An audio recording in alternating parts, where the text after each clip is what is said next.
Welcome here to this part of the village. This area is dedicated to our weaponry, okay, to our martial arts. Okay. But before I talk about this house, welcome here to our village. This village is known as Tawangaherepa, the village surrounded in tawa trees. Okay, it's the name of these beautiful tall long trees. Okay. Spring is coming soon and they will grow the tawa berries which lure the second largest wood pigeon in the world into our environment. Okay? Great delicacy to our ancestors in the days of old. Okay? However, one bad thing about these trees here, well, they're very terrible timber to carve, hence why they're still standing. Okay? So welcome here. These small little huts scattered around in our village. These are what we call whare kura.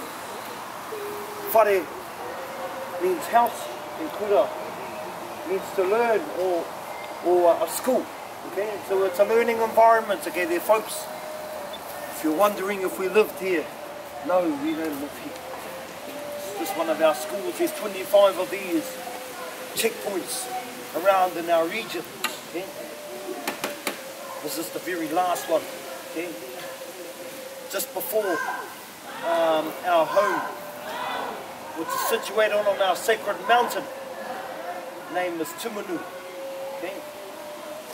And our villages, they're on top of the ridges, okay? So we have a home advantage for warfare, okay? So you can see from afar. If you live in a place like this, you can't see very much but the trees, okay? So you wouldn't know if anybody was to come or not. Okay? Now, welcome to this area. We call this whare tūtaua, the house of weaponry, the house of combat training. Here we learn how to manipulate this weapon that we hold. We call this a taiaha, one of the most preferred and prized weapons to engage into any battle. Okay? These weapons here, they're likened to the English three-quarter staff. The only difference is these weapons ain't thrown. Okay? We have a carved figurine symbolic to an ancestor. Tongue, eyes here, okay? Much like everyone else that is here. Okay?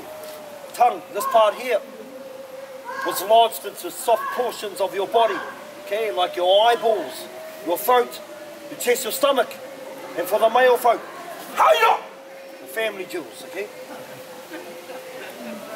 And also into the stomach to disembowel, okay? Then we have the hair form a distraction, okay? Distract the opponent, okay? To captivate his eyes, which will lead into him to open up certain parts so you can put in your preferred strikes, okay? And also to catch the excess blood, okay? To wipe your hands, okay? And then we have another dangerous part here, the blades used to bruise and batter, okay? In most cases, decapitate your head. Okay? And then this part here was actually lodged into the side of your head. Okay? With a good thrust into the side. Flick and twist is capable of lifting the crown of your opponent's head, exposing the brain, which was a delicacy to our ancestors. However, these days, and I think you would agree with me, we enjoy McDonald's and KFC now. Much tastier and not as salty. Okay. However, before we can uphold any of these weapons, we have to undergo a series of training. Now, one of these training tools, one of the many training tools that we have to share with you is this one that is laid down on the ground here.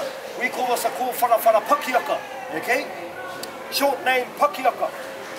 You may know this as a ladder, or they would utilise ties in the military forces, okay? Sort of the same principle you utilise to train the lower half of your body. Our ancestors believed your lower half of your body must be coordinated with the upper half, hence the reason why we train the lower half first before we can uphold any of our weapons. The whole objective is not to touch a stick, to carefully insert your feet into each square without touching any of the sticks, okay? The consequences are if you touch a stick, it gets pulled out and whack in the front and the back of your legs, okay? Just to teach you a vital lesson to lift your feet and stop being lazy, because the sole purpose is for warfare. Okay, most of the time was fall out in amongst our dense bushes. Okay, so these connect like the roots that are protruding out of the ground, broken debris, fallen trees, okay, potholes. Okay, and these are a few of the many obstacles we have to overcome. Okay, now by utilising this grid here, we will overcome those things. Usually stretch out to the length of a football field, with 200 to 300 of our children and our warriors running this grid at once. Also, as a child, we were taught games like Catch Me If You Can, Duck Duck Goose, Cat and Mice, okay, Tag, Tiggy. Okay, I think we're familiar with these games. Yes, we utilise these games to keep our children entertained and enticed through some intense training through fun and games. A little bit they had known they were getting taught the fundamentals of Maori warfare through fun and games. Okay. Now, enough of the theory. It's time to put the practical to its test, so I need some volunteers. So, yes, you've already come down here, so you've already volunteered your service already. And I just need one more. Doesn't matter on the age or the gender, okay? You just, if you have the will, just come on down. Otherwise, I'll count to the number of 5, and if not, I want summon one of my brothers to select you, okay? Don't all rush at once. I'll do it. Cool. How about a round of applause for our volunteers? Here, you can come now. Okay, so we're going to play this game called Whakaropiropi. Okay, you played this game? I love games. Yes? Okay. Well done, okay? So, you love games, you might have played it before, but this is what we call Simon Says, okay? So meet my brother, Simon. Now whatever he does, that's what you have to do, okay? It's sort of different. Usually Simon Says you don't do what he does, okay? So whatever he does, that's what you do, okay? So, main rule, don't touch a stick, and also, just for your safety, okay, you may have a trip of your lifetime, so we don't want that. Well, we do, but we don't want it in that sort of things, okay? Chippy nose. Okay, so just follow our brother. Yep, first things first, hands on hips.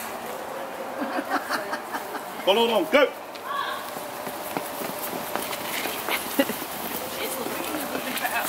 Yep, keep up, keep up. I got these Remember, boots on. keep it warm, because it's really cold. Skip one, skip. Oh, we're skipping. Oh. I see. Okay. Okay. Yeah. Right, what are you? These boots are good. Round of applause here, folks. Round of applause. You can return back into your group there. A small insight about this area there, folks. If you do have any questions, you're more than welcome to stay behind. Part of your experience is more for your educational purpose rather than your entertainment, just to give you all a better understanding of our culture. Okay, so that is 3 out of 150 foot patterns. And if you feel guilty after dinner, and if you want to lose some calories, I think you know we do play this here. Don't be shy, okay? It's all for the benefit of you, okay? However, follow our chief, and kia ora. That's really hard to do. Kia ora. Make your way up there. Okay, just